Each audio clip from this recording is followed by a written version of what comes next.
Saudara, KRI Surabaya 591 menjadi salah satu dari 14 kapal perang di Republik Indonesia yang mengamankan kawasan perairan selama KTT G20 berlangsung.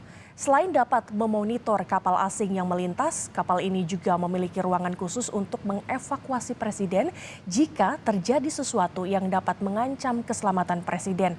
Lebih lengkap membahas soal strategi dan alutsista pengamanan laut selatan Bali di KTT G20, berikut liputan jurnalis Kompas TV Dipo Nurbahagia dan Febri James bersama dengan Panglima Komando Armada II Laksamana Muda TNI TSNB Huta Barat.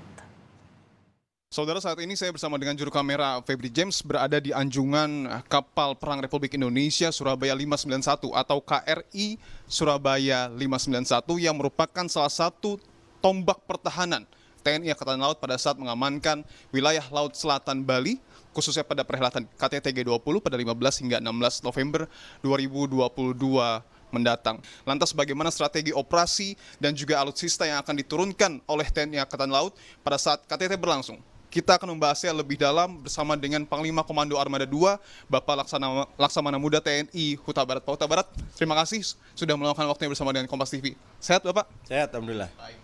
Pak, KTT semakin dekat, tentu persiapannya sudah matang 100%. Bisa dijelaskan strategi operasi apa saja dan alutsista apa saja, Pak, yang kemudian betul-betul akan dimanfaatkan untuk memastikan keamanan laut di Bali? Oke, kalau alutsista kita terapkan, kita libatkan di sini ada 12 kapal di bawah PAM VVIP. Dan khusus Angkatan Laut menambah lagi yang berada di sekitar sini ada 2 kapal yang satu operasi sehari-hari di sini, dan seperti kita lihat di depan itu ada KRI Bima Suci untuk melaksanakan side event. Bentuk operasinya, pertama kita melaksanakan operasi itu kita bagi per sektor. Jadi Pulau Bali ini kita bagi-bagi berdasarkan beberapa sektor. Di setiap sektor itu kita melaksanakan patroli, di mana mereka akan melaporkan ke sini. Yang ini kapal ini dijadikan kapal markas. Selain sektor tadi juga ada yang perlapis. Perlapis itu diutamakan untuk tempat-tempat yang sangat kita anggap yang strategis, yaitu diantaranya di Apurva, tempat di mana G20 itu dilaksanakan. Di situ kita laksanakan secara berlapis, mulai dari pantai, ada pasca dan seterusnya, sampai nanti akan bersinggungan dengan pembagian per sektor tadi. Di samping itu kita juga menggunakan bekerjasama dengan, kalau khusus di Lombok ini ada yang disebut VTS, Vessel Traffic Sistem yang service di bawah Kementerian Perhubungan. Nah, itu juga kita bekerja sama dengan itu. Di samping kita juga ada koneksi di dalam hal ini, berkoordinasi atau sumber data kita dari puskoddal baik TNI, Angkatan Laut dan instansi lainnya. Nah, seperti kita lihat sekarang kita ada di anjungan.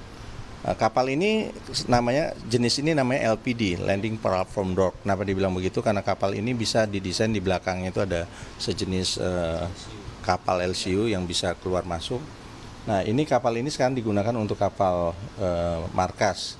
Seperti kita lihat bentuk anjungannya pun dibikin sedemikian luasnya, karena berasumsi bahwa di kapal-kapal ini, di kapal markas ini pasti secara lazimnya adalah banyaknya pejabat, dalam hari ini pemimpin-pemimpin di sini berkumpul dari angkatan darat, laut maupun udara, sehingga didesain dia tidak akan, manakala mereka hadir di sini tidak akan mengganggu aktivitas komandan kapal. Ya, ini radar-radar yang ada, lalu di sini biasanya adalah pengemudi, di sebelah kiri atau kanan biasanya prajaga atau komandan kapal yang juga ikut hadir di anjungan ini. Ini pusat kendali KRI Surabaya, Pak ya? Ya, ini yang anjungan istilahnya, anjungan yang untuk mengendalikan kapal ini. Lalu di sebelah sini ada ruang peta dan di sana ada ruang komunikasi. Boleh kita sana, Pak? Oke, dan di dalam ini adalah ada kantor saya sebagai kantor markas saya. Kalau kita lihat di sini ada display. Misalnya ini adalah display yang mewakilkan anti-air warfare dan electronic warfare.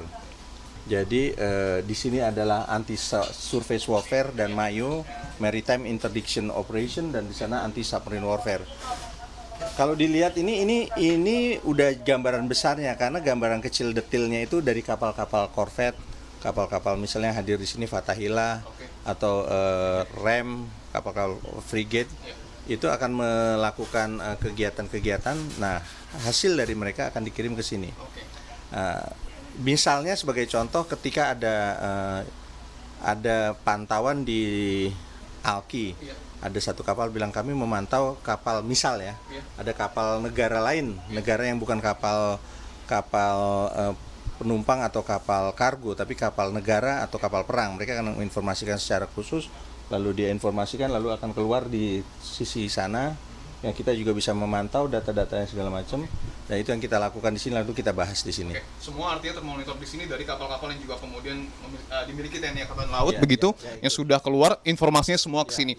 Ada yang sangat menarik, tadi ada katakanlah kamar khusus untuk presiden. Jika ada sesuatu hal yang tidak diinginkan terjadi, kontingensi begitu, dan itu akan digunakan oleh presiden. Bisa dijelaskan bagaimana kemudian fungsinya? Inilah yang dijadikan ruang kalau seandainya presiden ikut hadir, kita sediakan ruangan ini untuk beliau untuk ikut hadir atau ikut berlayar di kapal ini dengan fasilitas yang ada yang relatif baik ya. Dan dalam hal G20 ini, manakala terjadi apa yang pasti kita tidak harapkan, pada saat evakuasi maka beliau juga akan ditempatkan di sini. Yang menarik adalah kapal ini memang didesain karena dari segi bentuknya juga besar, didesain supaya tidak terlalu oleng. Kapal ini memang sudah sedemikian. Artinya betul-betul kapal ini dapat dimanfaatkan untuk tamu-tamu VVIP termasuk panglima tertinggi presiden. Nah, pertanyaannya kan ada belasan presiden ataupun kepala negara yang kemungkinan akan hadir di Indonesia dalam KTT G20. Berbicara soal ruangan tadi, ada juga Pak untuk kepala negara lain mungkin? Kalau misalnya tadi ada secara evakuasi, kapal yang akan menjadi kapal angkutnya di sini adalah selain KRI Surabaya ini, ada kapal namanya Truk Banten dan satu lagi KRI Wahidin. Itu nanti jelas kita sudah dibagi ruangan-ruangan yang manakala ada presiden datang atau kepala negara itu terjadi evakuasi, mereka sudah direncanakan oleh masing-masing dari kapal di mana mereka akan on board atau ditempatkan. Ini dari segi strategi sudah siap, alutsista sudah siap, dan kalau kita mengutip apa yang kemudian saya sempat wawancara Panglima TNI sudah siap 100%, TNI Angkatan Laut juga sudah siap 100%. Ya, betul. Semua sudah disiapkan, bahkan jauh dari sebelum pelaksanaan ini, baik internal armada, internal Angkatan Laut, kita dilepas langsung oleh Bapak Kasal, pasukan ini digelar, dicek oleh beliau, senjata-senjatanya dicek langsung oleh beliau, diuji secara mendadak, suruh menyiapkan.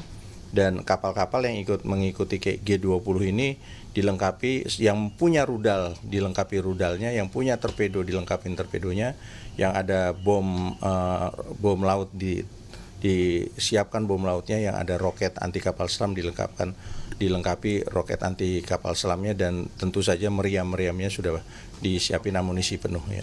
Dari segi pertahanan, kemudian juga mitigasi, misalnya ada bencana, seluruh kesiapan sudah dikatakan 100% siap. Panglima Komando Armada 2, Bapak Laksamana Muda TNI Huta Barat, terima kasih waktunya untuk Kompas TV.